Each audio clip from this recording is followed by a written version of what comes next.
And just being a dental hygienist, you talk to your patients all the time. You talk to, so you kind of see what their lifestyle is and what matters to them. And I think other people would say that Austin is very like granola or crunchy. Like they do things a little differently here.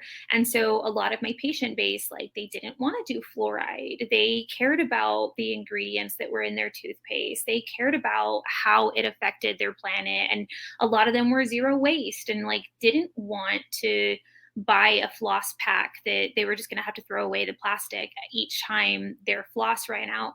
So that kind of is what got me started into that sustainability, is just kind of being in this area and looking at, where in my home can I be more sustainable?